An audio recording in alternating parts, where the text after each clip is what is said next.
The Jake Asman Show will begin shortly. Thanks to all these great Patreon members who help support the show. Get your super chats ready.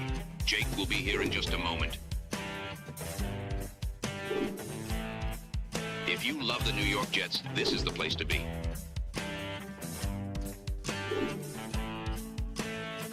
And now, the Jake Asman Show.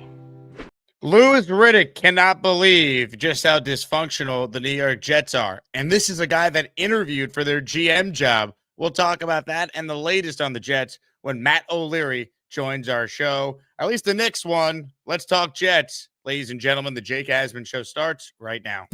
What did you think of the offensive play call in the last two games?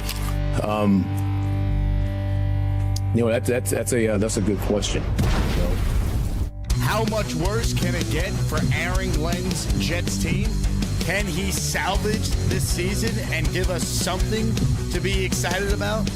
Every step of the journey, the Jake Asman Show will have you covered, breaking down all the storylines, every game, and everything in between. Please subscribe and hit the like button below. Super chats, baby. Cut the line. The Jake Asman Show starts right now. Here we go, Jet fans. Welcome in, everybody. Reminder, we're going to have fun Sunday, whether or not the Jets actually show up and try and win a football game. Jets Bengals, our watch party at Goldies Tavern, just a few days away. I'm going to be there. Joe Beningo's going to be there. A bunch of other Jet content guys are going to be making a cameo. We'll have a halftime raffle for a bunch of signed items. If you want to enter that and get a free beer, all you need to do is RSVP for free. Click the link in the description for the show you're watching right now, and you'll be ready to roll. We'll have some fun, win or lose. Party starts at 12:30. Kickoff is at 1. We will see you at Goldie's Tavern. Again, you get a free beer if you're wearing Jets or Asmaniac gear. Let's say hello right now to a good friend of the show, one of the best Jet talkers out there, our dear friend, Matt O'Leary. Matt, a couple things for you. One, the Knicks now have a win quicker than the Jets have. But two, the other team you and I share, the Islanders, if the Jets end up with the number 1 pick and actually hit on said pick the way the Islanders have with Matthew Schaefer, the Jets actually would be in pretty good shape. Yeah, I mean, could you imagine a franchise taking a franchise-altering player at the top of the draft? That sounds like a really nice thing for our favorite football team, and hopefully that happens with how this team has looked so far. But I'm getting my first look at Matthew Schaefer in person tonight, so I'm headed to UBS later. If anyone's going, hit me up. Hopefully, meet up, take a picture, grab a drink, something like that. Love it, love it. It's so funny because I remember a couple weeks ago we literally debated on the show, will the Jets get a win before the Knicks? And now that I think about it, the Knicks might end up getting like 3, 4, 5, maybe more wins before the Jets get there first. And that assumes the Jets actually win a game, which is crazy because the longer this goes, Matt, I still don't think they're going to go 0-17. But the fact that that's actually on the table, and I won't lie, being at MetLife Sunday and just watching that offense and just looking at what this team currently is, it did creep into my head for the first time. Maybe all the people who keep calling in saying they are going to go winless, maybe they're onto something. Yeah. The longer it goes and the worse it gets too. Like it feels like it's going the wrong way, which is obviously not a great sign. The offense has been just an absolute joke the last 2 weeks. So, I guess we'll see. I'm not there yet. I think they stumble into a couple wins. It's just usually how it goes. But man, looking at that schedule, like, I don't know who you could say that they're better than. It's just a matter of, I don't know, it's the Jets. Are they really going to go winless? They'll win a couple stupid games at the end of the year. It feels like if the 2020 Jets with far worse talent didn't go winless, that this team won't actually go winless either. Like, that's what I've been banking on. Like, the fact that the Jets actually have some good players on this team, I just can't picture them going 0-17. And it just, maybe they could, but I do see a win coming. Maybe late in the year, you're playing the Saints. Maybe late in the year, you're playing the Dolphins, even before that in December. Maybe it's the last game of the year if the Bills are resting all their players in Buffalo. I feel like they're going to win at least a game, if not more than one game. Yeah, and the funny thing is with the 2020 Jets, the 2 games they won, they beat the 10-6 Rams and the 11-5 Browns. So, like, this year, if we're to believe that something similar is going to happen this year, it's going to be the 2 games that you least expect, right? Like, they'll beat Baltimore with Lamar Jackson back, and you're like, what? Where the hell did that come from? And then they'll lose to like Miami at home, a team that they probably on paper should beat. But I don't know. I don't know what to make of this team. It's just downright bad, and I don't really know if it matters who's starting at quarterback for them right now. Let's talk about the latest. So we're presented by FanDuel Sportsbook, the Jets and the Bengals Sunday. The line has moved to 6.5. So regardless who the starter will be for the Jets at quarterback, the Bengals are expected to win the game, of course, and they're almost a touchdown favorite over at FanDuel. Let's talk about what Glenn said yesterday. He wouldn't say who's starting, but he did say a quarterback, Matt, will be out there on Sunday. We will have a quarterback on Sunday. Okay. Who do you think the quarterback for the Jets that will start the game will be? I think it's going to be Tyrod. I know Rich Domini had the report earlier in the week that the Jets are preparing to make the change to Tyrod Taylor. And I know that he came up on the injury report. That scares me a little bit, but I think, man, like after the Woody Johnson comments, how do you go back to Justin Fields after what the owner got in front of, a national media audience and just rip the guy to shreds? I just don't see how you could go back to Justin Fields after that. Now, knowing the Jets' luck, they start Tyrod, and that's the game he gets hurt, and Fields ends up having to come in and play anyway. But when the owner comes out and says what he says, and I actually thought Glenn handled it as well as he could yesterday when fielding questions, because that is just a no-win situation when the owner of the team rips on one of your players, and you don't want to rip your boss, but you also have to protect your player, a captain on the team who guys like. I thought Glenn, to his credit, actually handled that as well as he could, but it's just a tough spot. I don't see how Aaron Glenn could actually go back to Justin Fields. It'd be peak Jets if he did, but I just can't see it. Yeah, I mean, look, Tyrod's not really the healthiest of quarterbacks, so he's probably going to get banged up at some point. I would not be shocked to see Justin Fields get another start, and we're going to prepare yourself. We are going to get Brady Cook starts at some point this year, probably like the last 4 games, just go full 2016 Bryce Petty action at the end. I'll tell you what, though, I wouldn't mind seeing that, because at that point, what do you have to lose? Like, I'd rather watch Brady Cook than Justin Fields again. I don't disagree, right? Like, I think for as long as Glenn could possibly do it, he's going to try to do whatever he can to win games, because not looking at like what the fans want or what's best for the team, but like what's best for Aaron Glenn. He needs to win. So I think he's going to do that for as long as he possibly can. But it might get to a point where, the last, like I said, 3-4 games at the end, it's like, all right, I guess let's just see what we have here in Brady Cook and see if he's a backup for our roster next year. What a season this has been, man. What a season. Hey, let's do something cool for the community. You guys tune into our shows each and every day, despite how bad the Jets are. We got a monster giveaway today. We will give people the chance to win a signed Darrelle Revis jersey. Now, why Revis? Well, Darrelle Revis, playoff interception against the Cincinnati Bengals in honor of the matchup on Sunday. So Revis signed jersey up for grabs if you want it. Gift a membership to enter. Send in a $10 super chat or higher to qualify. If you don't win, that's okay. You're still entered to win any of our weekly raffle prizes, which in honor of the Knicks season, our top prize this week includes a signed Walt Clyde Frazier jersey, a signed Wayne Corbett football, and I've added a signed C.J. Mosley helmet to the 3 prizes and counting so far. So gift away. Appreciate everyone who still supports the show. Again, the top prize this morning and in the afternoon is a signed Darrelle Revis jersey. Matt, let's talk more about Woody Johnson's comments. Give us your thoughts on Woody coming out and basically throwing his starting quarterback, not just under the bus, in front of a bus that was moving 100 miles per hour. I mean, that's tough for anyone to hear. And I get it. Like, I got a lot of comments. I was like, was he wrong with what he said? No, I think it's a fair representation of how Justin Fields has looked the last 2 weeks. I still don't think it's a good spot for the owner to talk about someone that he employs that way. I get it. We're all frustrated, and Woody's not, a stranger to shooting his mouth off. I just don't think you're doing your head coach that you love so much any favors by going out there and talking that way about the quarterback.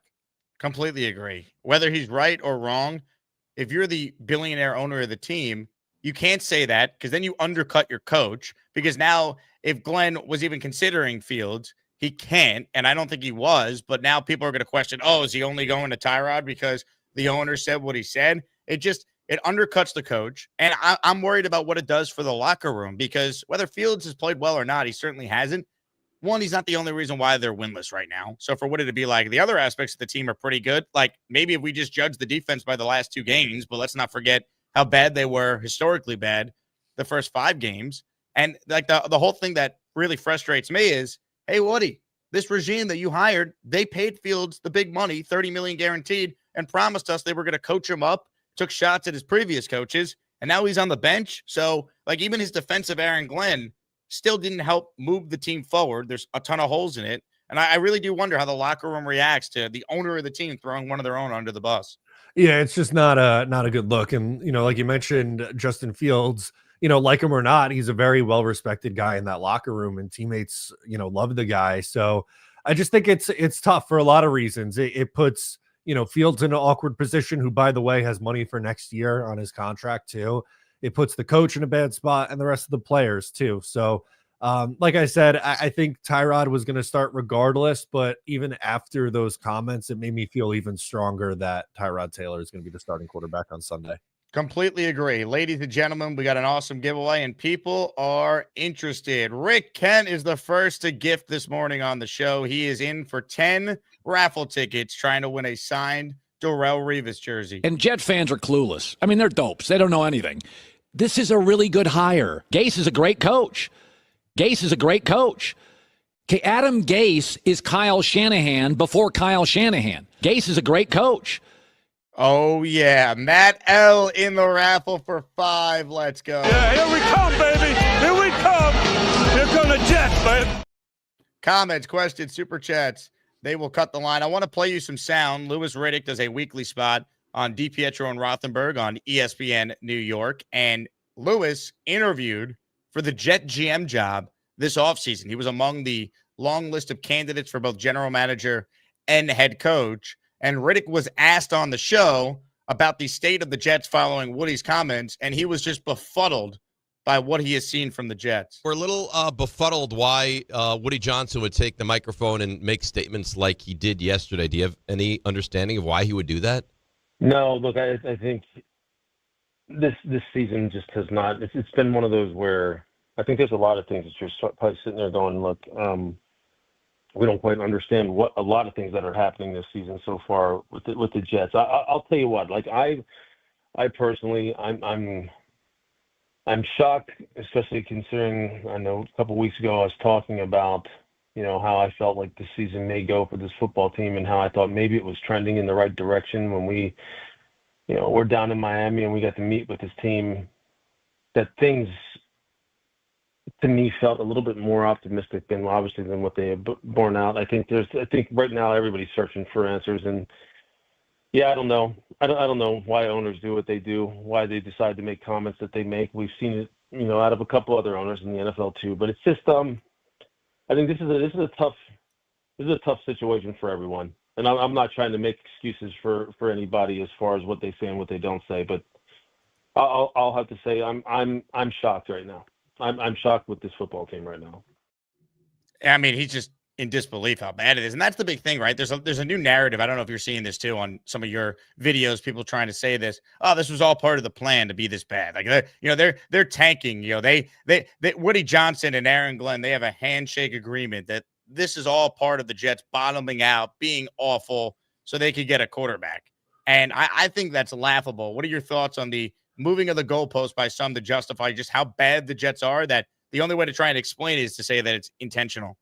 Yeah, I think that's ridiculous, honestly. And look, like, I know you didn't predict them to have a winning season. I didn't predict them to have a winning season, but there's a difference from being 0-7 bad and where we thought they would be right now, which was like, I don't know, 2-5, maybe 3-4, best case scenario.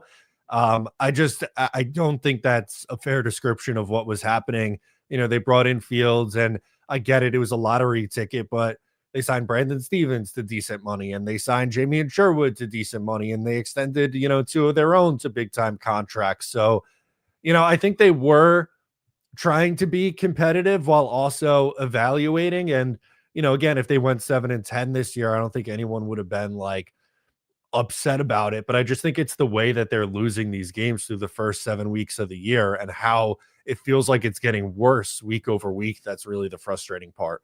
It really is just hard to fathom, right? Like, there's been really no major improvement. The defense you could point to the last couple of games, sure, but they never should have played as bad as they did, the first 5 games. Where are the people, by the way, saying the defense has no talent, Jake, and you can't expect them to play well. Magically, the talent that we've been talking about that had 8 of its 11 starters returning, they're playing a lot better. And even a guy they brought in, I'll give him credit, Brandon Stevens has played a lot better. And Jamie Sherwood now has looked like the player we saw last year. So there's some positive signs there, but too little too late given the record. But I mean, it's ugly, man. I mean, and that's why I think if you're a Jet fan, you got to have major concerns about where this is headed, because even if you end up with a top pick, like, are you retaining Tanner Angstrand, who can't generate an offensive touchdown in the first half since week 1? Like, the Jets can't score unless it's garbage time outside of one outlier game on September 9th. Like, that to me is so scary. You can't run it back with the offensive staff if you have the number 1 pick and the offense remains this just historically inept. Yeah, no, I'm with you on that. That's why I think these next 10 games are so important. And, it almost doesn't matter the win-loss record, what they do over the final 10. I think you're just looking for competency. Like, can this staff, any of them, show signs of improvement? I know they have one more game before the bye. Can they come out of the bye and just look like a normal bad football team? Because that's not what they look like. They are the worst team in the NFL by a significant margin. And look, like, after the first 3 games, how they started against, Tampa and Pittsburgh and Buffalo, and those 3, I was preaching patience, and I thought, like, 3 tough opponents. But how they looked against Miami, a team that absolutely was beatable, or how they looked against, Denver and Dallas, and now in this most recent game against Carolina, the perspective really changes the longer that this goes on. So for this coaching staff, they just can't afford to continue to lose games because they're losing fans by the week. Well said. Comments, questions, super chats, they will cut the line. You look at just where this team is at, right? And you brought it up. Like, it's not just that they're losing, it's how they're losing. Like, some of the stats I can give you from ESPN research are just insane. Like, the Jets have gone 6 straight games without scoring a touchdown in the first half. First team to fail to score a touchdown in the first half of 6 straight games within a season since the 2013 Colts. If they don't score a first half touchdown in the game Sunday, the Jets would be only the 5th team in the last 75 seasons to fail to score a touchdown in the first half of 7 straight games within a season. The 2011 Niners, 98 Chargers, Ryan Leaf, 93 Colts, and 91 Buccaneers. Like, we're not just talking about a bad team. They're historically bad. And I get it. Oh, Jake, well, Glenn, he's a defensive coach. No, man. He said he was a coach of the entire team. Angstrand was his hire. Fields was his pick. They chose to not add any legitimate wide receivers in the offseason. They chose to go into the year with the team that they had and sold us on being able to coach guys up, and guys that we thought were good players, and we've even seen them be good players in previous years. They've been terrible, and it's just mind-boggling that a team that had Zach Wilson, Tim Boyle, and Trevor Siemian a few years ago quarterback them was way better offensively than this team this year. Yeah, it's remarkable, right? Like, I just don't understand how this team could be that bad. And the bar was so low. We were just asking for, like, look semi-competent, be a scrappy 6 or 7 win team. And that seems like miles away from where they are right now. They are just historically inept. Defensively, the first 5 games of the year, they didn't have a chance with how bad they were playing. Now the defense has given up 13 points a game, and the Jets combined for 17 points over the last 2. You can't make it up, honestly. Jets are the first team to start a season 0-7 since the 2021 Lions, who started 0-8. Aaron Glenn with a loss Sunday would be the 7th NFL head coach since 2000 to start his career 0-8. Glenn's the first Jets head coach in history to lose the first 7 games as Jets head coach. No other Jets head coach has ever started 0-5. So that is what we're dealing with right now. Comments, questions, super chats, they cut the line. Appreciate all of you who are tuned in here to our show on a Thursday. Make sure you hit the like button, subscribe to the channel, and oh yeah, enter to win a Darrelle Revis signed jersey on the show today. Gift away to enter, and we'll raffle it away during our second show later. So you have a chance to enter today and later this afternoon. We are presented today by Cornbread Hemp. Let me tell you about Cornbread Hemp because they are helping me. If you're stressed, I'd imagine you are if you're a Jet fan. I mean, let's be real. This Jet season has been absolutely horrific. Sadness, whatever, every emotion. Maybe you need some CBD from Cornbread Hemp. Cornbread Hemp only uses the flowers of the hemp plant to create the purest, most potent CBD. No fillers, no junk, just a full spectrum relief you can count on. And right now, you could save 30% on your first order. Just head to cornbreadhemp.com and use my code Asman at checkout. That's cornbreadhemp.com/Asman. And again, just use the promo code Asman for 30% off your first order. I got some of them right here. I've been a big fan of the berry CBD gummy, or I even would recommend, they got a bunch of good flavors. They sent me so many, but I like the cherry lime one as well. So if you're stressed, if you're sad, whatever emotion you got dealing with the football team, I know I have one of these right after I do the Sunday postgame show, and it certainly helps a lot. So shout out to Cornbread Hemp. Use that promo code Asman again for 30% off your first order. That, or on that, I know you're a whiskey guy, so I'm sure you're pounding a lot of those on Sundays. Good Lord. Yeah, I'm looking at my bar table in the corner over there, eyeballing what's going to be my drink of choice on Sunday. Let's get to some more super chats, ladies and gentlemen. The Rooster in the raffle for 2. He says, think about this. Aaron Glenn is running the organization. How is that possible? This team needs to hire a president or hire the GM and coach.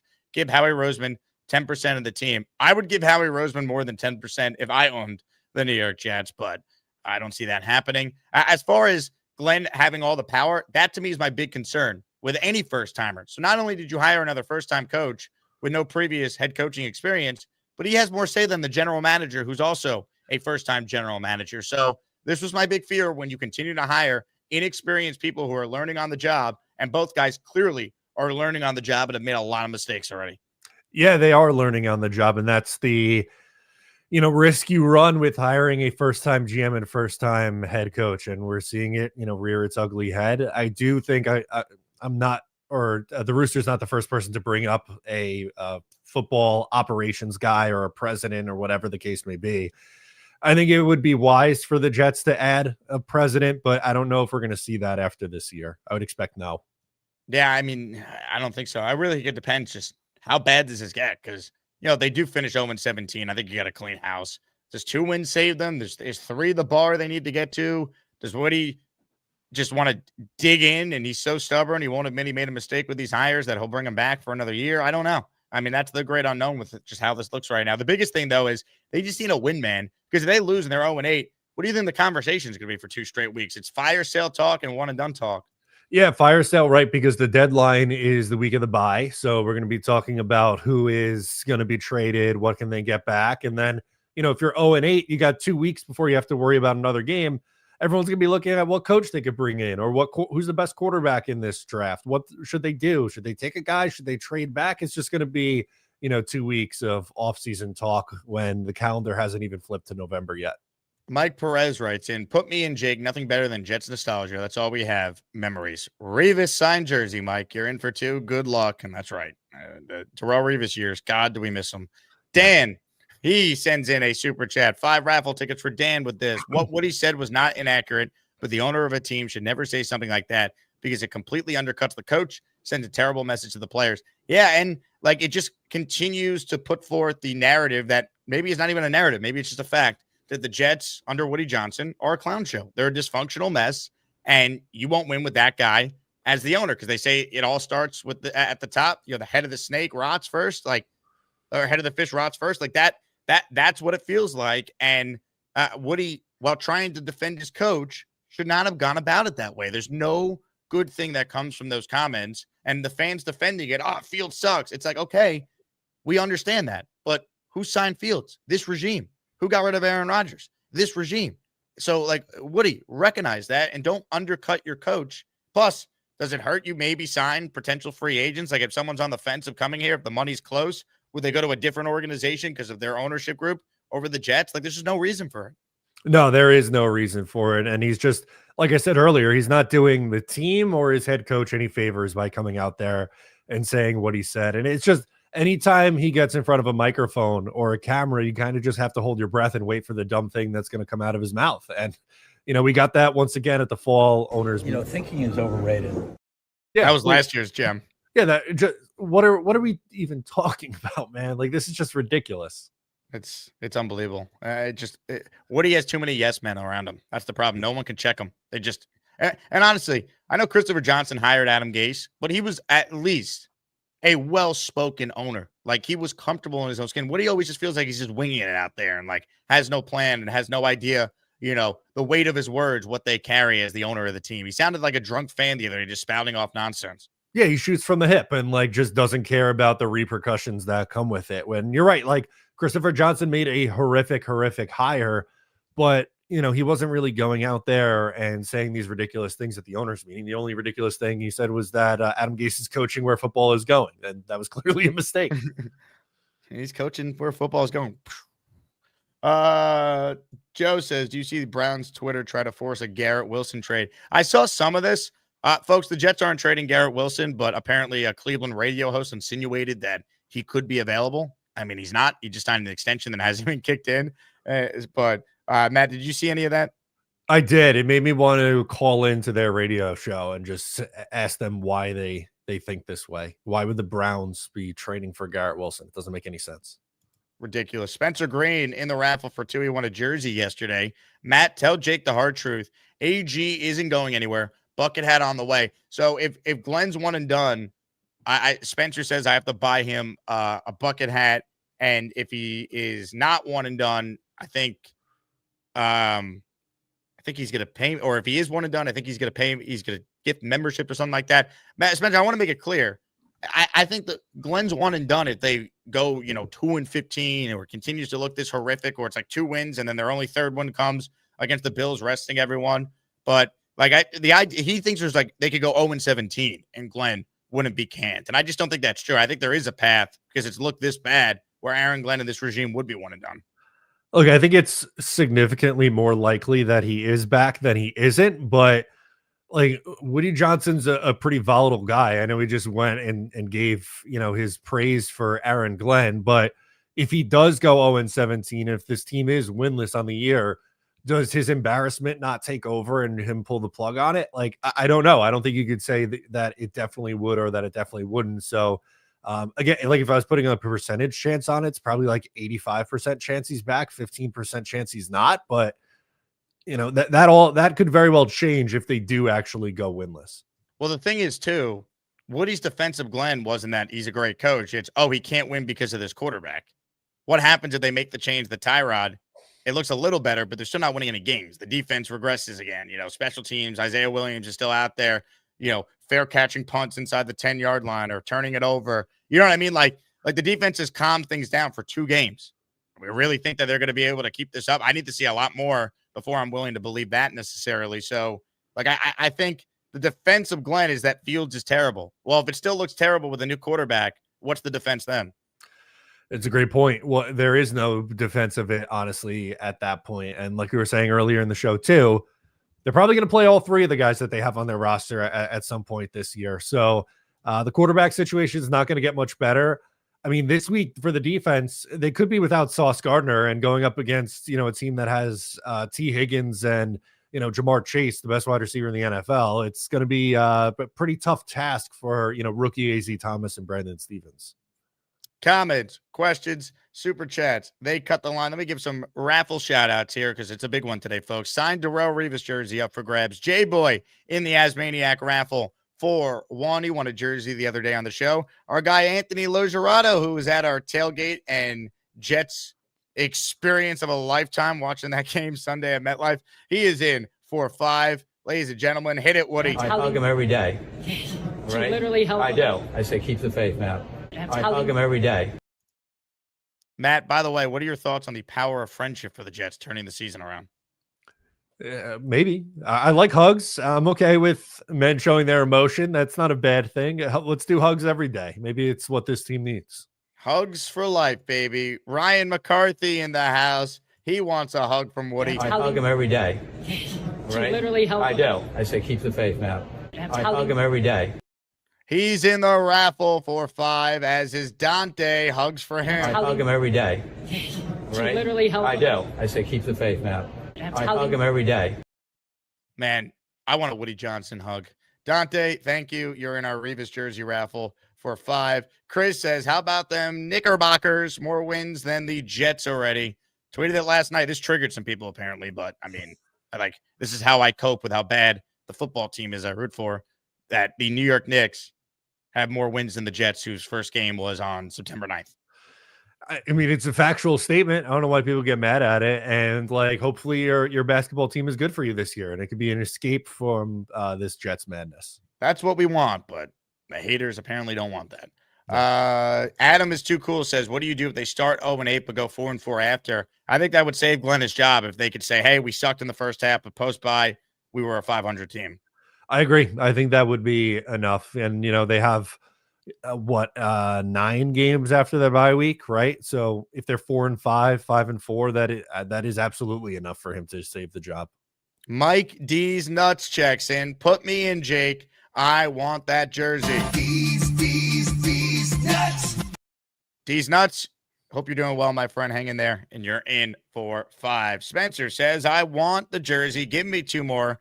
Beast, I have approached the studio. There's a slight breeze from the northwest. Chilly morning. I am sensing fear. Apologize now before the alliance takes over. Spencer, you're unbelievable. He's in for 2.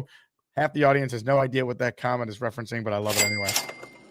All right. On that note, we got this from the Jetstream. Says, give me a hug, Woodies. Jetstream in for 2. Hugs for him. I hug him every day. Right? Literally help. I do. I say keep the faith, man. I hug him every day. The power of friendship for the New York Jets.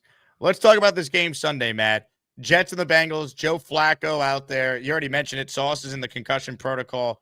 I'd be very surprised if the Jets win. I do think they can maybe keep it close just because that's kind of the NFL. And if Tyrod maybe provides a bit of a spark and the defense shows up for a half or whatnot, like we've even seen that in some of these games, the Jets have been blown out. They're usually in it right before the half. Then Glenn does something stupid in the last 4 minutes before halftime, or the defense collapses or something, and then it all goes to the bleep. But I think they could be in this game. I don't think they're going to be killed necessarily, but I also don't know how the locker room took the Woody comment. So I think there's an unknown in how they respond to that. How hard did they play? Are they checked out thinking about, hey, we got the bye week next week. We just get through this game and go on vacation for a week? Yeah, I think Joe Flacco is going to have some success on this defense, especially if Sauce Gardner is out, which, like, I don't know. Do you want to rush him back from a concussion to play in a game before the bye when you're 0-7? I would say probably not. And they have 2 really good receivers. They're not going to run the ball, but Joe Flacco is probably going to throw 40 times in this game. I think they'll score over 20 points, and I don't really have faith in the Jets, even against one of the worst defenses in the NFL, getting over 20 points right now with no matter pick any of the 3 quarterbacks. Doesn't really matter to me. I just don't think, offensively they're there right now, especially without Garrett. It really is just unbelievable just how bad the offense has been. I mean, the Jets lost their last 2 games despite holding their opponents to 13 points in both of those games. They're just the second team in the last 10 years to lose consecutive games despite allowing 13 or fewer points. The Patriots actually did it in Belichick's last year in 2023. They lost 3 straight. The Jets are 0-2 this season when allowing 13 or fewer points. The rest of the NFL, 37-1. Like, it is just historically bad what we have seen from this offense. I think Tyrod maybe provides some boost, assuming it's him, but I just don't know they're going to be able to score points without Garrett Wilson. Like that receiving core, watching it in person on Sunday, Matt, that was an abomination. Yeah, no, it's pretty ridiculous, honestly. Like, you have, Josh Reynolds and Alan Lazard and Arian Smith trotting them out there. There's no chance for this offense. And, it was something that we all talked about in the offseason that, Josh Reynolds is probably going to be this team's wide receiver too, but that's not enough for a competitive wide receiver room. Hey now, Rick Kent, a 20 membership bomb from Kent. Sound the alarms.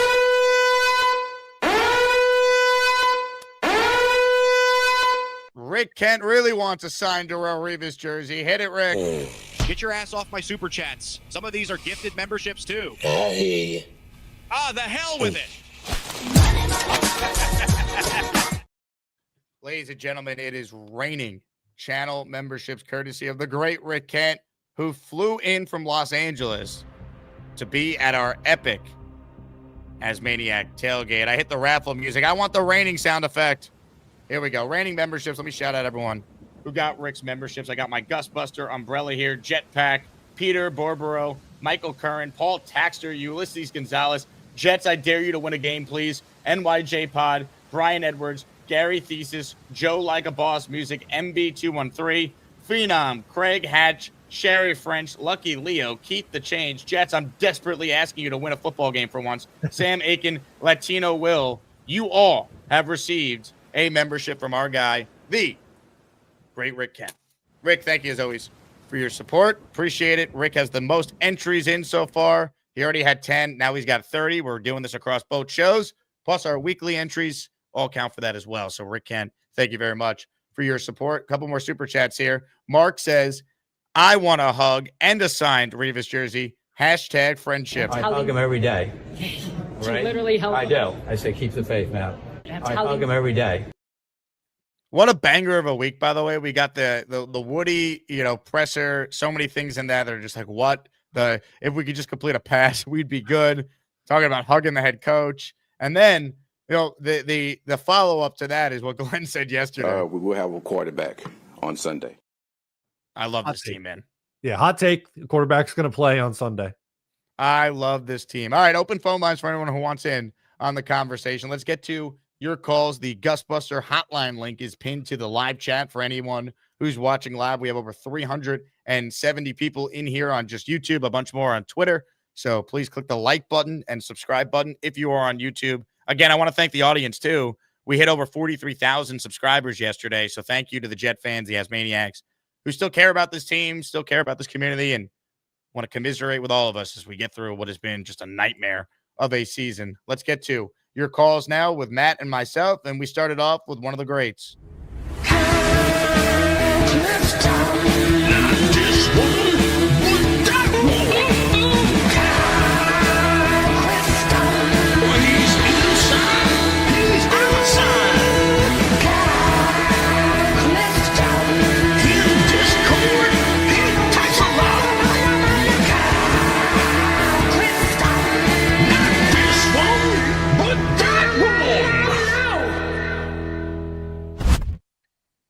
What's going on, fellas? How are you? Kyle Clifton. Yes, I'm going to have less than 13 points today, I promise. So, don't we think that part of the problem is that Woody is seeing him every day to give him a hug? What is he doing seeing him every day? Doesn't he have other business concerns? He's supposed to be letting him do his job. I think it's every week he said he gives him a hug. Okay. So once a week hug.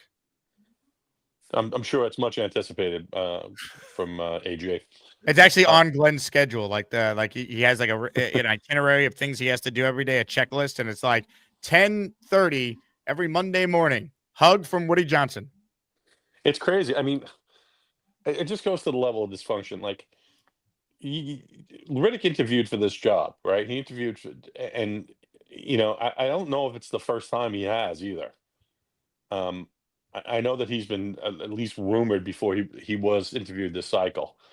And he's just got to be shaking his head about what's going on here.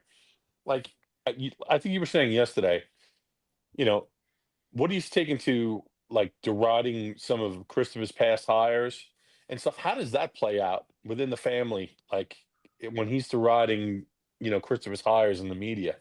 And there's such deep dysfunction going on here.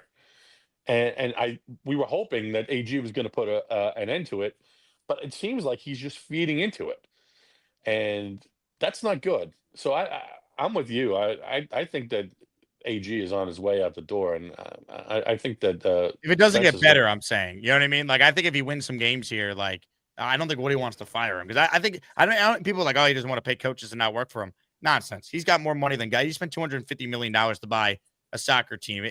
It's not, to me, it's not about money. It's ego. Is Woody going to be willing to admit a mistake when he couldn't wait to fire Saleh and Douglas because he never hired them? He felt like he wasn't responsible for that, even though he is, because you own the team and the buck stops with you. But since his brothers oversaw those hires, he never felt close to them. So now Glenn and Muji are his guys, especially Glenn. I just wonder if he's willing to pull the plug, unless it's just so bad he's left with no choice. Like 0-17, Kyle. I don't care how much he loves Aaron Glenn. I think there'd be riots if he didn't change the coaching staff.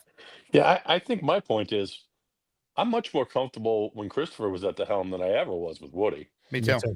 Yeah, and it's just a matter of, and I believe, Christopher also has a significant portion of the team, right? Like, it's not it's like it's like a family trust operation, or and maybe like Woody is the managing partner or whatever. Is that how it goes? The I ownership guess structure. I don't know what the percentage split is between Woody and Chris offhand. Yeah, I know it's less, but it's just, you know, these are self-inflicted wounds. Like, I don't understand how when you're 0-7 and you get in front of the cameras and you say no comment, and then you go on to ramble for 15 minutes, that you think you're actually making things better. You're not. Um, and it's going to make it harder for us to entice whoever comes next, and it's feeling invariably like someone is going to come next. This is an ugly, ugly, ugly cycle, and I can't remember ever being this disheartened in 45 years.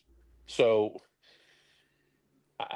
I'm kind of speechless at this point. Like, I would rather that we were actively looking to sell off some pieces and so build up a war chest for whoever comes next. But like, the problem with that is, do we have the stewards to do that? We are really caught between a rock and a hard place, as much as we've ever been with the ownership dysfunction.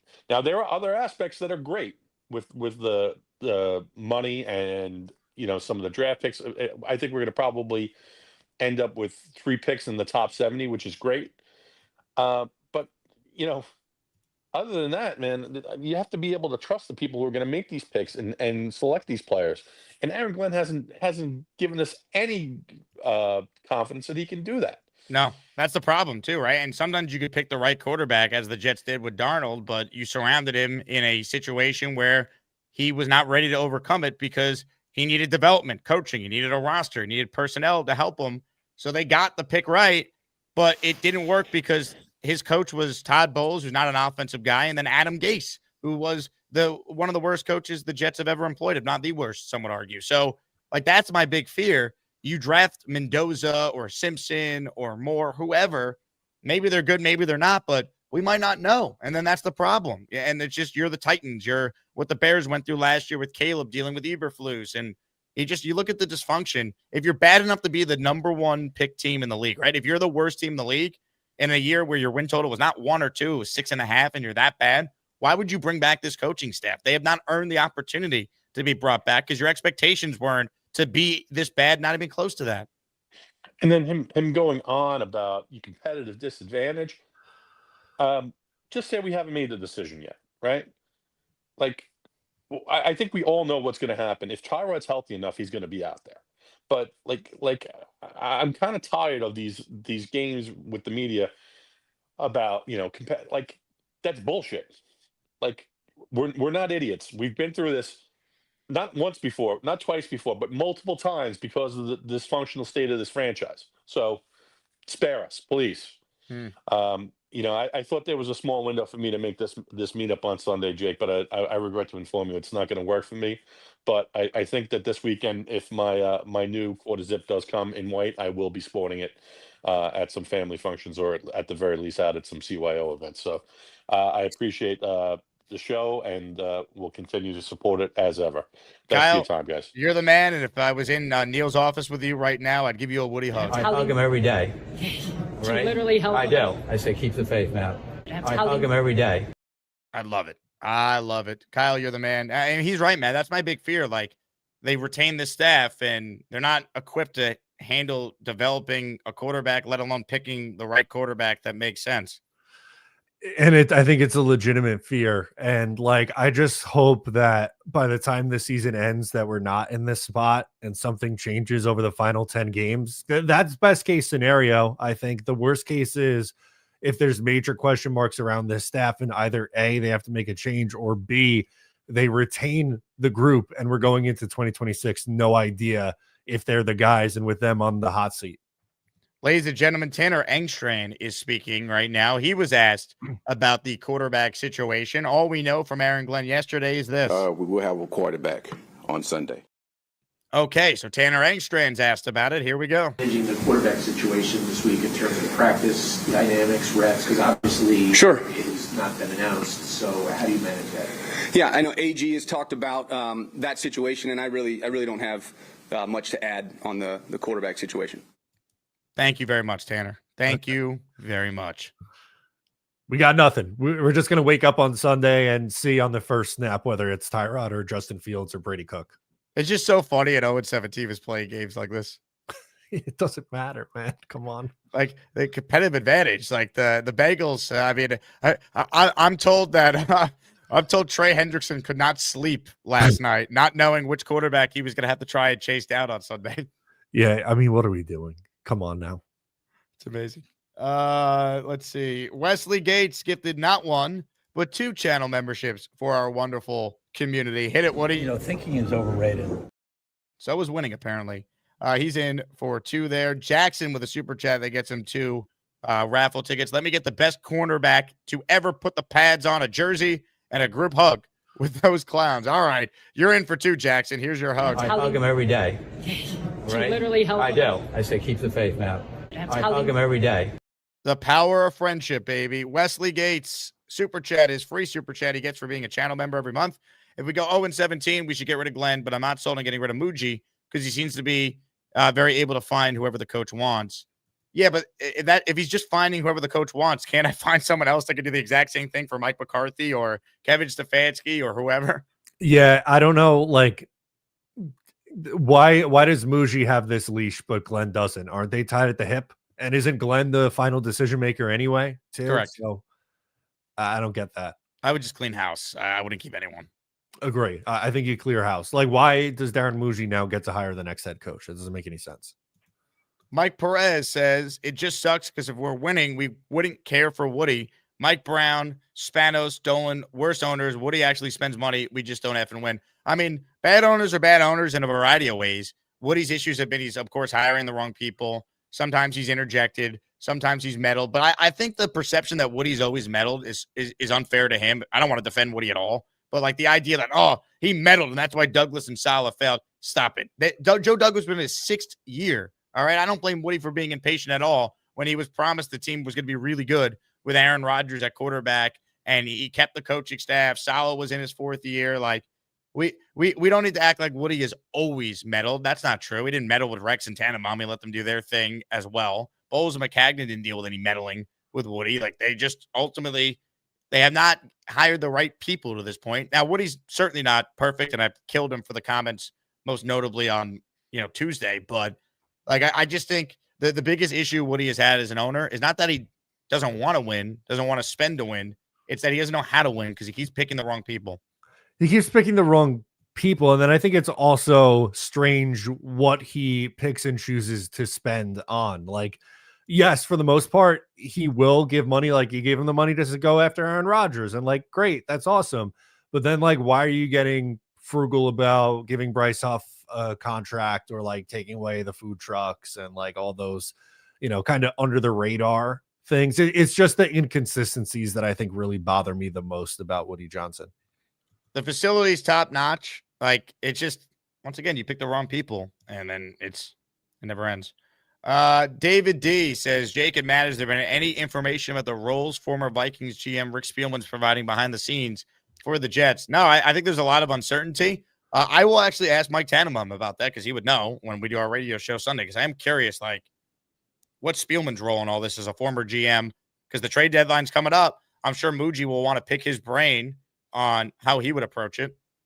Yeah, I would think so. To me, and I don't really have an inner knowledge on how it works, but I would think Spielman's kind of more in just an advisory role and someone for the GM and head coach to kind of lean on in these situations. I don't know how involved he is in like the actual day-to-day as much as he is like giving guidance on different approaches that Glenn and Muji want to take. Super chats cut the line in these parts, which is why we go next to this one from the Kyle Clifton, who had a great call before. In for the Revis jersey, even though my 2 governing principles are never get involved in a land war in Asia and never get involved in a bidding war with Rick Kent. I'm breaking my own rule. Ladies and gentlemen, Kyle Clifton in the raffle for 2. Bino says, Jacob and O'Leary, wouldn't this team look totally different with Dimitroff as the president of football ops, him hiring a GM, and McCarthy as the head coach, a real team? Dimitroff was my pick to be the GM. I wanted someone, once they were going to hire Glenn and it felt obvious, I wanted a head coach, if he was going to be new, a GM who's been a GM before. I didn't want two newbies learning on the job. And the Jets said, F you, we're going to do exactly that. Yeah, that's the route that they always seem to go. And look, like I've been pretty clear over the years, I'm not really a big Mike McCarthy guy. However, I think you can make a strong argument now. They just need someone who can raise the floor, and McCarthy can do that. Like, I don't know if you're ever winning a Super Bowl with Mike McCarthy at this stage in his career, but like you can't say that he wouldn't be an upgrade over what they have. And like I said, I'm not even a big McCarthy guy, but even someone like me would have to admit, like, yeah, he's probably better than whatever Aaron Glenn is giving you as a rookie head coach. Just get out of hell, raise the floor, have a coach who's proven, who's won a ton of games in the league that could help develop the quarterback you're going to invest the number one pick in. I'm right there with you. J-Quest writes in, waiting for Spencer Green to spend $10 on a nonsense super chat about trading Beast, unless I missed it. Ladies and gentlemen, Spencer Green at 10:29 a.m., J-Quest. He wrote his nonsensical super chat related to Beast Breaker. So, yes, it has already happened. Comments, questions, super chats, they cut the line. Let's get to more of your calls now on the show before we say farewell to Matt. Reminder for those of you who tuned in late, top prize today is a signed Darrelle Revis jersey. If you don't win, well, you got a chance to win a signed C.J. Mosley helmet, signed Wayne Corbett football, and a signed Walt Clyde Frazier jersey in honor of the Knicks season tipping off last night.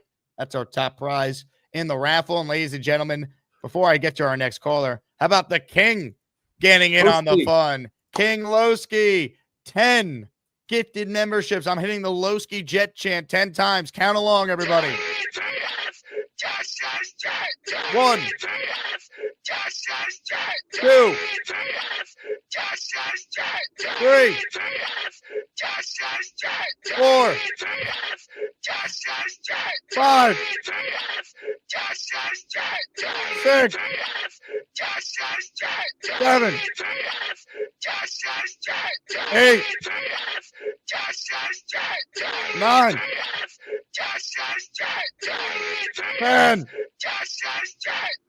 King, you're the best. Appreciate your support. Sorry to everyone's ears, especially those of you who are listening with headphones on. He's in for 10. Shout out to Black Gypsy. He gifted. He is in for 1. Mike D's Nuts with a super chat here. How many players are going to make business decisions on Sunday? That's what you want to see, right? That's why I think Woody's comments put Glenn in the tough spot. How does the team respond? Bye weeks next week. Screw it. We're not going to win anyway. Let's just go on vacation and get away from this bleep show for a week. Are they going to come out ready to compete, ready to go? I think we learn a lot about this team Sunday, even at 0-7. Not only the business decisions because of the bye, but the business decisions because of the trade rumors too. On top of that, Good point. Breece Hall, Quincy Williams, Quincy's just coming off an injury. Is he going to be flying around, putting his body on the line? If there's rumors of him being dealt in just a few days, I don't know. It does put this team in a really tough spot. I'm curious to see what it looks like, but I don't have high hopes at all for what it's going to look like this week. I don't know if you could. I mean, until they win a game, we just almost got to just see it too. Believe it. I still think they're not going to go winless, but man, we got to see a win at some point. More of your calls. Time to say hello to Ricky NY. I'm Ricky, New York, and I love to smoke. Florida State. I really love Florida State. Hey, easy Thomas, you know it's from Florida State.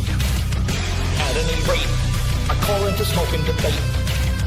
Florida State. I really love Florida State. At any rate, thanks for taking my call, G.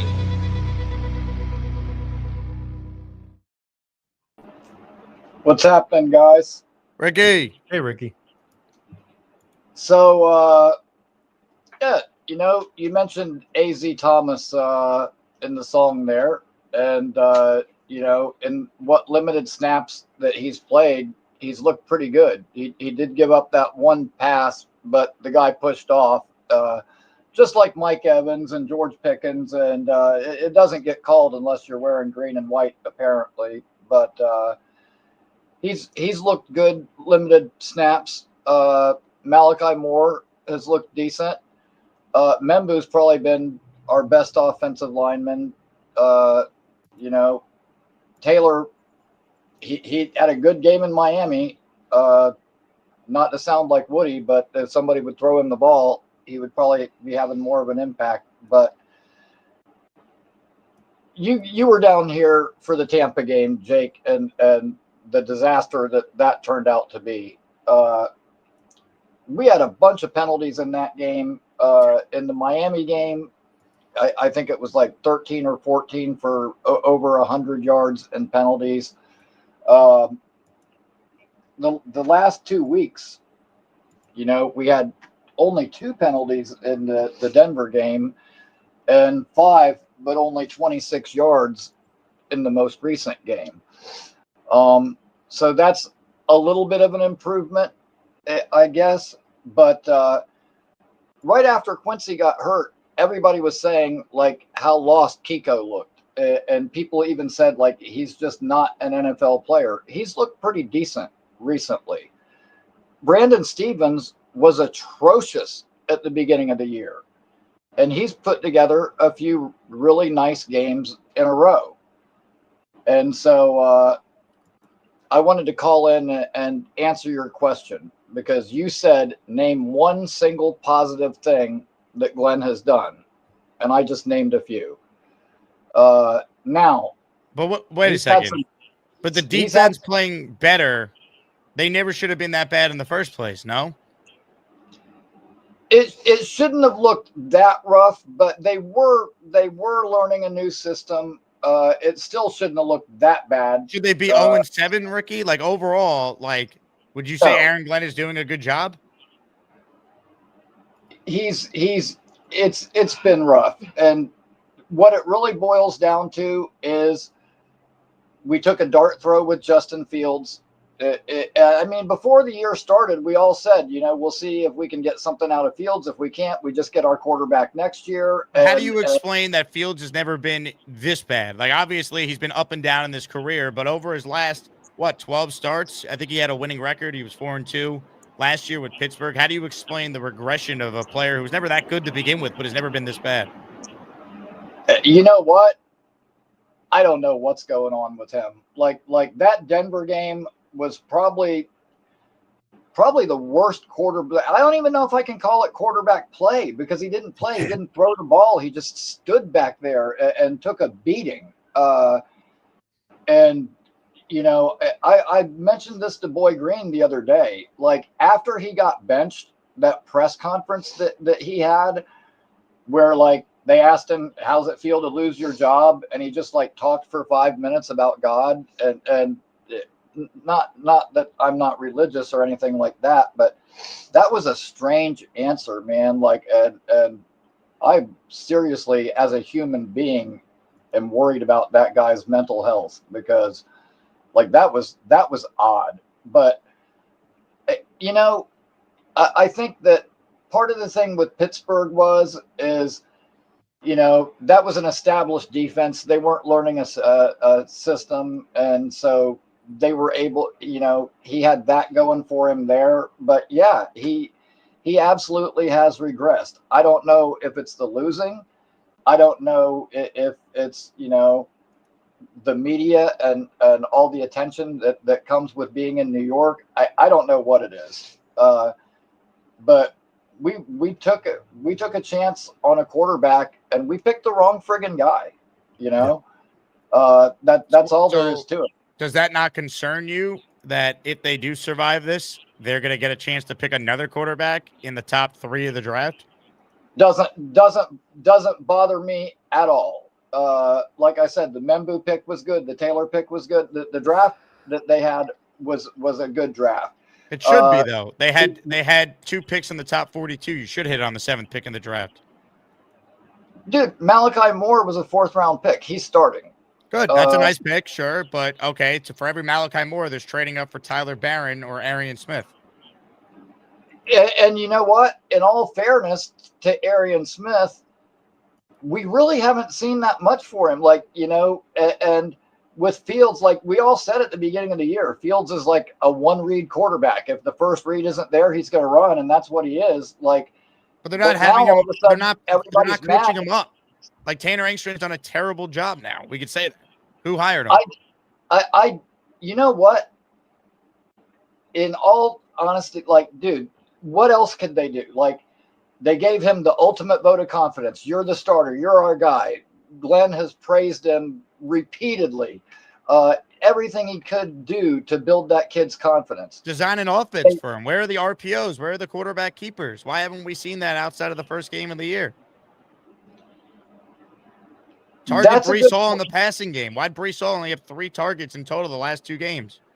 Now that's a point that I wanted to bring up because, dude, Justin Fields took 9 sacks in that Denver game. How do you know that 5 passes weren't for Brees and another 4 for Taylor? I know it because, I mean, there were guys open on one of those sacks, and it wasn't Brees Hall or Mason Taylor. It was Garrett Wilson a couple times. It's really, it makes but also, it really hard. If he can't complete a pass, Ricky, you don't think Aaron Glenn was responsible for not getting Tyrod, or not getting Tyrod Taylor, or not putting Tyrod Taylor in that London game for Justin Fields? That is the one thing that I really will kill Glenn for, is the fact that he didn't yank Fields' ass out of there at halftime in that Denver game. Like it was very obvious that there was, I don't know what was going on with him, but that was a disaster, and he should have never stayed in the game that long. That's the one thing that I will kill Glenn for. That's the only thing? Not keeping Xavier Gibson on the team in week 1, costing them a win? Not, I don't know, having any clue how to, for the second week in a row, manage the end of the first half? I mean, the first half in London was a disgrace. Not knowing the field goal yardage on a potential game-winning kick. I mean, I can keep going. I can come up with 15 things that this coaching staff has done that has been puzzling already. I think that, you know what, Glenn has had a good track record of getting the most out of his players. And I think a lot of this year was an evaluation period, and they wanted to see. You said he has a good track record of getting the most out of his players? Before he got here. Right, but it's a different job as a defensive coordinator, not as a head coach. But listen, this is the thing. Like with Justin Fields, like it was a cool idea putting the GoPro on the helmet, but when I really sat back and thought about it, I was like, Fields can like sit there and look at that film and say, this is what I was seeing at the time, this is what I was thinking. But dude, he's sitting in a film room with no pressure on him, where he has time to just sit there and think about what he's going to say and analyze it. In games, there isn't that time. So, like, really looking at that, like, dude, I don't think that Fields is helpable. Like, I think we took a chance on the wrong quarterback, and who did? It came to bite us in the ass. Who did, though? Who took the chance on the wrong quarterback? Glenn did, but you yourself even said, once we decided to move on from Rodgers, the options that were out there, none of them were good. Right. But I wanted to keep Aaron Rodgers, though. Listen, I'll tell you right now, if I also would have benched Fields in London, and I would have had a win. Why are we, your fans, know this, but the head coach doesn't? That doesn't concern you? It doesn't concern you that the head coach said the last 4 minutes belong to the coach, and the Jets have been one of the worst teams, if not the worst team, in the last 4 minutes of each half, when they even have a chance to win in the second half of these games, which has been rare? You're not alarmed at all, Ricky? You still have full confidence in Aaron Glenn? I know you're a big Glenn guy. You loved him as a player, but if you separate the two, if Aaron Glenn never played for the Jets, would you be this defiant in your defense and belief in him? That's my question.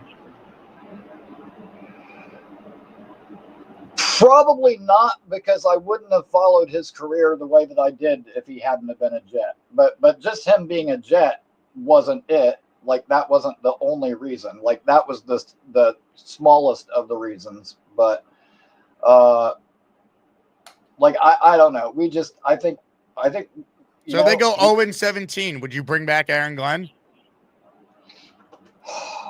It's not up to me. That would be a very difficult. Say yes or no. Just answer it. You know what? Anything 2 wins or less, that would be a hard thing to come to terms with. How many wins did you have the Jets winning? Didn't you have them winning 9, if I recall one of your calls in the preseason? No, I was never that high. I said 7. I said we are going to go back to being a 7-win team just like we were before. We could win 7 with Zach, we could win 7 with Fields, and that is. And they're not going to sniff 7 wins. No, it's not looking like it's in the realm of possibilities now. But I will tell you this: for you and everybody else that wanted to keep Aaron Rodgers, if we had started 0-3, Rodgers would have already been on McAfee, ripping this coach, ripping. But they wouldn't have team. started 0-3. How do you know that? You don't know that. You don't know that. Dude, the Patriots look good. The Bills, up until recently, have looked good. Aaron Rodgers is in a division where But Baltimore, it's not even about Rodgers, Ricky. They can move on from Rodgers. That's fine. It's more so about the other decisions that give me pause. It's not even about Rodgers. They were so gung-ho on Fields, talking about coaching him up, taking shots at his previous coaches, right? Will McDonald, it's coaching, man. It's coaching. How many sacks does he have since week 1, Ricky? The answer is 0. So it's just everything Glenn said. We're here to win now. We're going to do it the right way. We're not the same old Jets, and they're the only team in the league without a win. Like, he's all talk and no action. There's not one thing the Jets do better now than they've done in the last couple of years, and that's very concerning. Okay, well, let me ask you this. Do you really think that Glenn was going to get up there and say, I'm signing this quarterback, and he's kind of a long shot, but we're just going to hold our breath and hope for the best? Why does it need to be that extreme? Why can't he just say, I've always admired Justin's talent. We think he has a chance to be a good quarterback. We're excited to coach him. Why do we have to take it to a step further that he's never been coached properly? We're going to let him play quarterback. You know what? I honestly believe. Now, I don't have anything. Part of his job is to manage expectations for his team. He's failed at that. I don't have anything to back this up, but I honestly believe that as they were talking to Fields and getting ready to sign him, I think that's what he was telling Glenn. But the head coach doesn't need to say it, Ricky. I appreciate it, but yeah, I got to let Matt run here. Your thoughts on that, man? 0-17, and Ricky still would not definitively say he'd make a move for a new coach. I think 0-17, you have to make the move. And I was a fan of the Aaron Glenn hire. I think that, it made sense at the time, and I hope there's still time for him to figure it out and win some games. But I don't think it's unfair to be critical of how it's looked through the first 7 games, especially with it getting worse week over week. They were in that first game, probably should have won week 1 against Pittsburgh. And, it didn't look great the next 2 weeks after that. But for me, I think things started to really turn after the Miami game, a game they should have won, where they looked as bad as they did. Yep, I'm with you. And he's like, the defense. It's like, but the defense never should have been bad in the first place. They had 8 of their 11 starters back. That was the whole point. The defense would keep them in the game, but it hasn't happened. No, it certainly hasn't. It's been about as bad as it could be. Oh man. All right. On that note, Matt, thank you for joining us. I hope you enjoy the Islanders tonight and you see a win for one of your teams, because the Jets certainly aren't giving us any of those. No, they aren't, but thank you. Yes, excited to watch this Matthew Schaefer in person. What a concept, picking a guy first overall, and he's actually good for you. Oregon Jets, by the way, says watching Matt's face during that Ricky call was funny. I did my best, and I love Ricky. I do. I just can't be as optimistic as he is right now on the coaching staff. Hey, I love it, Rick. I honestly hope Ricky's right and Glenn's the guy, but we got to just base our evaluation on what we're seeing, and when we get new evidence, a la 10 games to go, I'd love to be able to change my opinion, and I feel a lot better about this entire regime. Yeah, it starts this week, man. No one's really giving him a chance against Cincinnati. Prove us wrong, I guess. Amen. Mr. O'Leary, appreciate your time. Thanks, Jake. Matt O'Leary NY. Go subscribe on YouTube if you haven't. I got more from Tanner Angstrand here. He's asked about Justin Fields, the guy he was supposed to coach up. And this is Angstrand on that. How disappointing is it? Like, you had so much expectation from Justin and everything coming in, and it's not disappointed to just kind of be in this position at this point. Disappointed, you're saying? Yeah, for Justin, that he's in this position. Sure, I'm disappointed for our team. That we're sitting here at 0-7, not just individually for Justin. I mean, I'm disappointed that I haven't been able to help deliver wins on a consistent basis for the team, not just Justin individually. So to me, this is, there's quarterbacks, and there's always going to be not uncertainty, but questions around the quarterback. It's the main focal point of a team a lot of the times, but really it's about the unit and the team and us finding ways to get better and improve. And so we're working on a daily basis, myself included. All right. Now, let's give credit to a guy who's been much maligned. That's Steve Wilks. Steve Wilks, I believe, has, over the last 2 games, maybe saved his job temporarily. We'll see how the rest of the year goes. But if the defense continued to look as bad as it did the first 5 weeks, and they got to the bye at 0-8, and the defense remained this big problem, well, then you wonder if there would have been some sort of change during the bye week. So Wilks has done a good job. Maybe Angstrand could try and turn things around too. Kyle Clifton writes in, Aaron Glenn is rookie New York's guy, and that's fine, but we have to have eyes wide open right now. He's not getting it done. I think we all want to root for Aaron Glenn, and he came in and said what he said, and we're like, all right. Like, I'm skeptical of any first-timer in this job, but he seems to believe he's going to be able to turn it around quick. We haven't seen it. It's been bad. Hold the Line says, it's mental health crisis now to anchor yourself to God. He explained that in the past. He would have unraveled. Now he's not because of his faith. I guess this is in regards to someone talking about Fields' answers. I think Ricky brought it up. Yeah, look, I don't know. I don't have a problem with what Justin Fields said yesterday. It is what it is. You know? I'd rather him talk about God than say, nah, I'm good, man. I don't mind being benched. I robbed this organization of $30 million guaranteed, whether I'm out there or not. Like, I think we wouldn't like that answer. So I'm not going to get on Fields for that, whatever. Just like I'm not going to criticize Glenn for yesterday's presser with the Woody stuff. Woody put him in a horrible situation. I thought Glenn did the best he could. Now, someone needs to fill me in on the drama in the chat, because there's drama with the Jets, and apparently there's drama with our great Asmaniac community.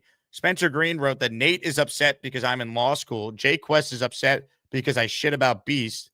Frank is upset because of erectile dysfunction. My God, fellas, touch grass. What is happening in the chat, Spencer? Why are you fighting with 3 of the all-time greats? Jay Quest, Nate. Well, not Nate. Jay Quest and Frank. Unbelievable. What is happening? Hey, I mentioned Steve Wilks. I want to give him his due. Let's listen into a little Steve Wilks. He just spoke moments ago. Good morning. Coming off 2 back-to-back good performances on defense. Very proud of how the guys have responded the last couple of weeks. The one thing that I would say, and they would tell you the same, we got to find some more plays out there because even though we perform well, it still hasn't been enough for us to get our first win. So we take the accountability on our side of the ball. Most importantly, start with me and the coaching staff, and the players feel the same way. We got to find a way to make one more play. And we got our first takeaway in London, and we got to find a way to get more, to generate some opportunities for us either to score on defense or get the ball back to our offense. And consistency is what we're looking for again this week against a good football team. Talent all over the board, particularly at their receiving core. And it's a challenge that we're looking forward to this week. And with that, I'll take your questions. Just speak on the challenges that you potentially may have without Sauce Gardner this week, especially against that receiving core. Well, you know, I have a lot of confidence in the guys that we have. Let me say that first and foremost. Are we more talented when Saul's out there? Of course we are. But with AZ and B. Stevens and all the other guys that we have in the fold, I think they're going to be ready to accept the challenge. We know Chase and Higgins are outstanding players. But again, I have total confidence in our guys that we can get it done. How have you seen the AZ progress? I know he missed a lot of training camp, so a lot of his work has been during the season. So what have you seen from him? I've seen a lot, and I think even last week, in regards to him coming in the game when Sauce went out, you see the confidence, you see his ability that he's not shying away from the positions that we put him in, particularly man-to-man I'm talking about. At the end of the game, that was more technique in that situation, but you saw what he came up with a huge play on third down to get us off the field. So he has a lot of confidence. We have a lot of confidence in him along with his teammates. So I'm not worried at all about him going out there and performing well. What did you like most about Malachi Moore when you guys drafted him? And then can you speak to his development? Now he's getting more time there at the safety positions in that starting role over the last few games. Physical, our brand, smart, come from a winning program, understand what it takes. So he's bringing that culture that we embody here at the Jets. And you can see, and I said this from day one to the coaching staff, it's not too big for him. You know, he's out there and he's improving. He doesn't shy away from the competition and things that he has to do. He gives us flexibility and to be able to play nickel, safety, dime. So I'm excited that he's out there and, you know, he's progressing and moving forward each week. How valuable is it to have a guy who just got Jarvis that you can put on the outside and the inside? Michael Carter might be back too, so at least you're getting some healthy guys. Yeah, and you know it's credit to our personnel department in bringing in again talented players, tough players. As I mentioned earlier, a couple of weeks ago, Coach Harris had him at Tennessee, so he knows the DNA and the makeup of this young man, and he's definitely stepped in and shown it. He showed that by forcing that first takeaway of ours, and just his physical presence on the perimeter with the screens and things like that, stepping up in the run game. When you look at our defense and how we play that position, I mean, he's a DB in the pass game, but he's a linebacker when it comes to run fits, and he's not, you know, shying away at all for stepping up in the core and making plays. Your defense has 10 sacks in 7 games. I know you talked about just making more plays. Like, how can you register more sacks? Well, I think creatively it starts with me and really trying to put guys in position, moving around. This league is all about matchups, and you have to find that perfect matchup, and that may equate to putting certain guys on different individuals, and that's something that we look at each week. So hopefully we can be able to generate some more, and you know, I'm looking forward to that against the Bengals. 7 games without an interception. How mind-boggling is that to you? You know, I would love to tell you that I wish we had 7+, but we don't, and it's something that we emphasize and we talk about. We got to make sure, again, based off the calls and the things that I'm asking these guys to do, that we sort of create those scenarios and situations, and then when we're in position, which we have been, we just got to come up and finish. Make plays on the ball. As a defensive coordinator, you have challenges every week, but when you look at the film and you see Chase on the other side, like, what do you see from a guy like that? Man, where you want me to start?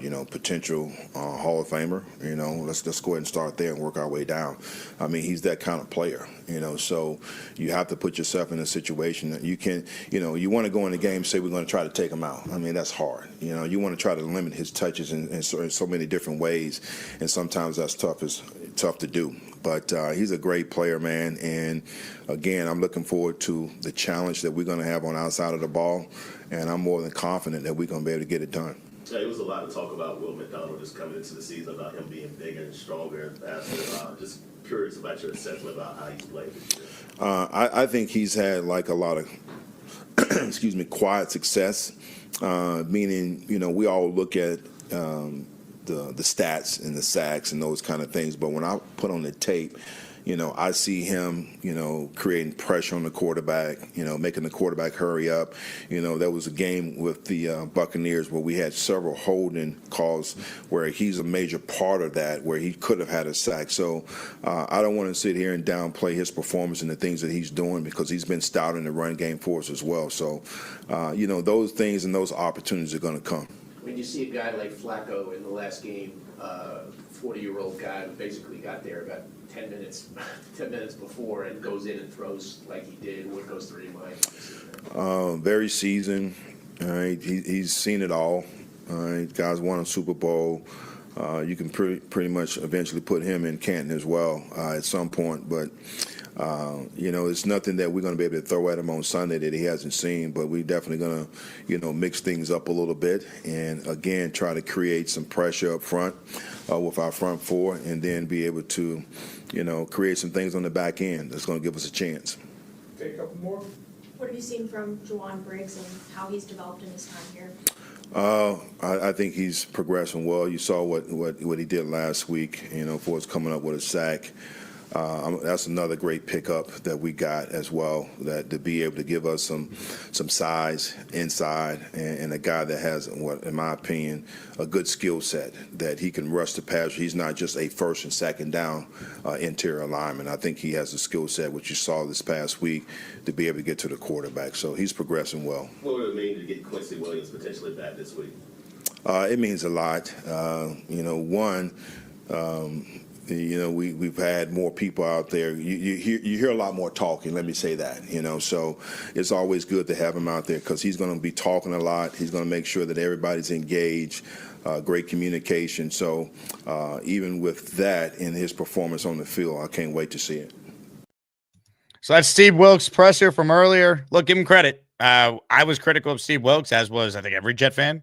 The defense was horrible and it has talent on it. And we've seen the talent look like a lot of the talent we thought we were getting, right? Jamie Sherwood has played awesome in the last couple of games.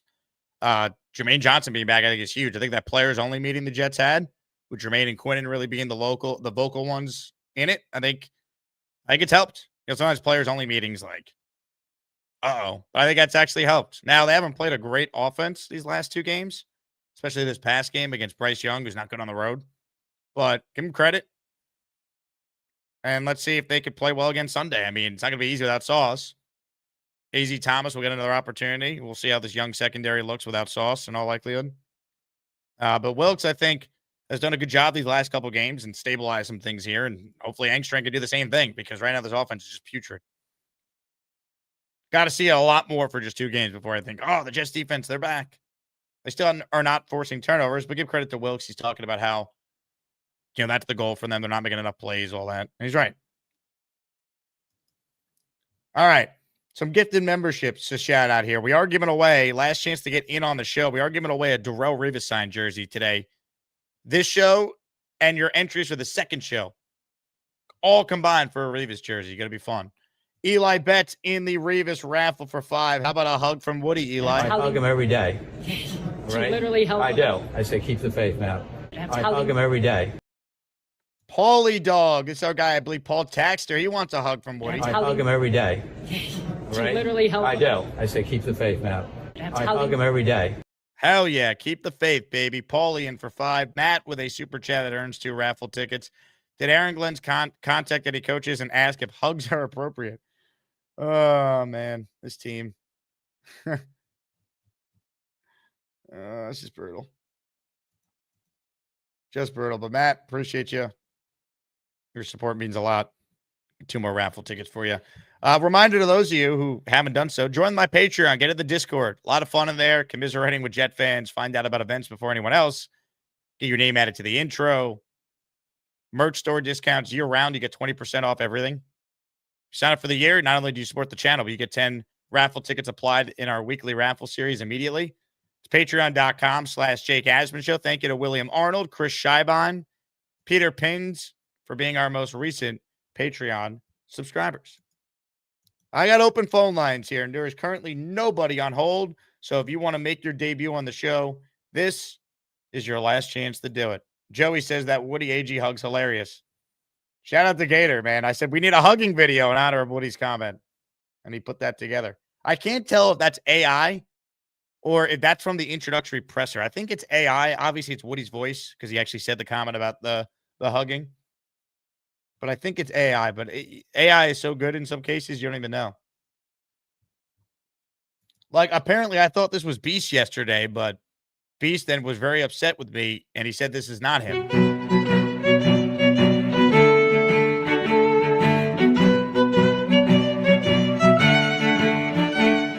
So you really just never know, You just don't know. Here's what we do know, though, right? The Jets will have a quarterback Sunday. We will have a quarterback on Sunday. So that's good. Obviously, it's hard to play football without the quarterback. JJ says, Jake, you hear about Billups and Telly Rozier being... Yeah, of course, man. You're waiting to see if there's anyone else involved in the NBA. Apparently, it was a legal poker, right? So it's not like they were gambling on NBA players or NBA games, I should say. But it's a crazy scandal, man. Anthony Logerato. Jake, I want a hug from Woody. Coming right up. I hug him every day. Right? Literally help. I do. I say keep the faith, man. I hug him every day. Hugs for everyone. Would you rather a hug from Woody Johnson or to go dancing with Aaron Glenn? That's the question. Hug from Woody, dancing with AG.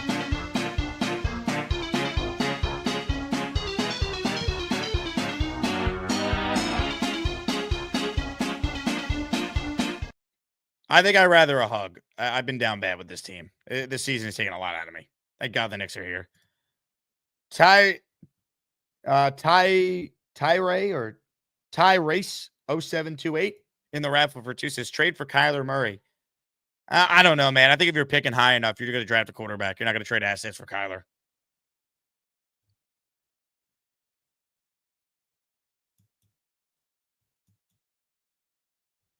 So I wouldn't. What am I giving up for Kyler Murray? He's had a lot of injuries, issues, right? He's hurt again. I think I'm good on Kyler. I want the Jets to draft their quarterback. I just don't want necessarily this coaching staff to be the ones to do it, but we'll see how they look the last 10 games here. I don't care if it's Simpson or Moore or Sellers or Mateer. I mean, I like Mendoza right now, but Ty Simpson's really impressive. We're going to do some quarterback film next week, I promise. We're going to have Dom C on. I'm going to reach out to him. We're definitely going to have Blewett do some stuff with us. Start watching these guys because that's what we're looking at.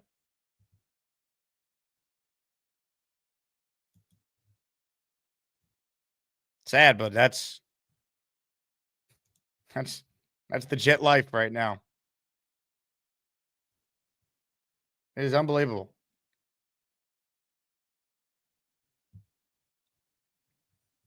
Thunderlips, I have some of your videos. I haven't had a chance to go through all of them, though. Thunderlips keeps sending me some AI magic. Anthony says, Jake doesn't know it yet, but we're winning 10 straight. Are we? From your lips to God's ears, baby. Sign me up for that one. Hit the Jet chant. J-E-T-S. Yes. All right, let's go. All right. You might be able to give the Jets 2 seasons if they keep this coaching staff. I don't know they'd get the 10 wins. Think about that. So they win 3 this year. Are they winning 7 next year?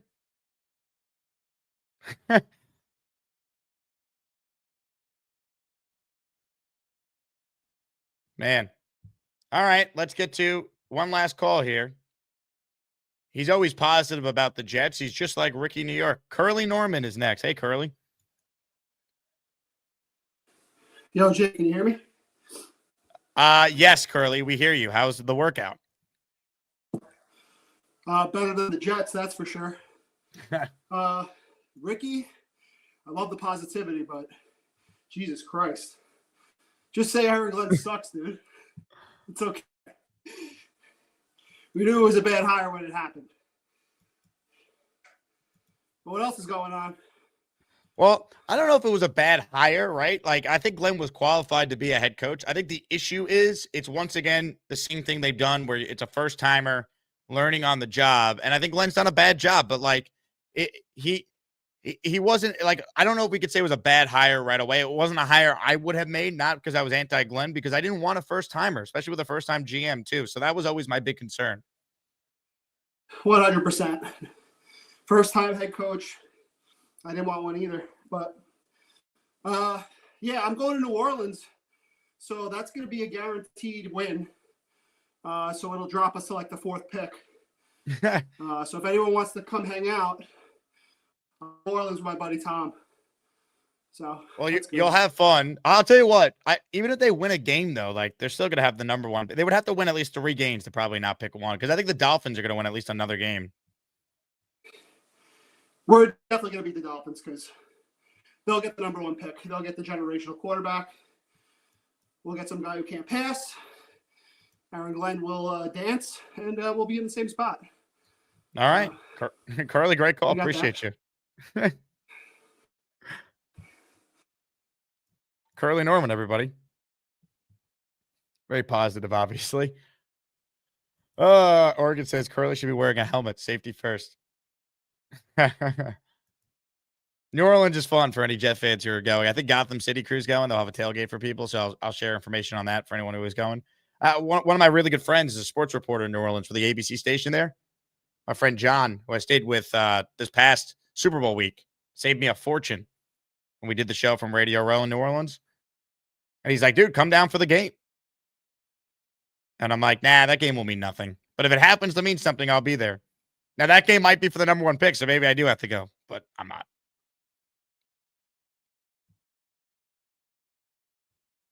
Les says, in the remarkable words of Woody, keep the faith.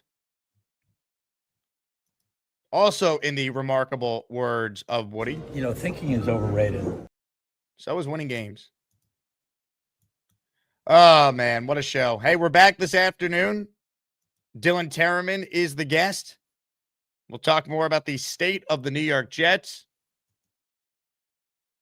Because, man, it's tough to be a Jet fan, but it's great to be an Asmaniac. Looking forward to partying with you guys Sunday. Make sure you RSVP. It takes 10 seconds, and it's a free watch party. And you get a free beer. It will be magical. Click the link in the description, and you'll be ready to roll. Again, thank you to everyone who entered. We'll give away the Revis jersey on the second show. I'll add another prize as well, so people can enter for Revis and something else. We'll go hard or go home on a Thursday here. So I just want to thank the community. You guys are the absolute best. Please like the video, subscribe to the channel. We're all in this together, Jet fans.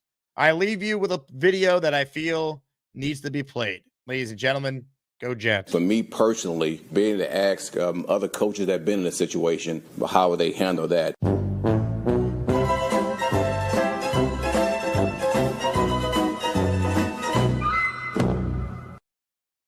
Oh, hi. Jake wants me to ask you to click on the like button. That's right, Lane. And if they don't subscribe to the Jake Asman Show, this team may never win another game. Let's go Jets.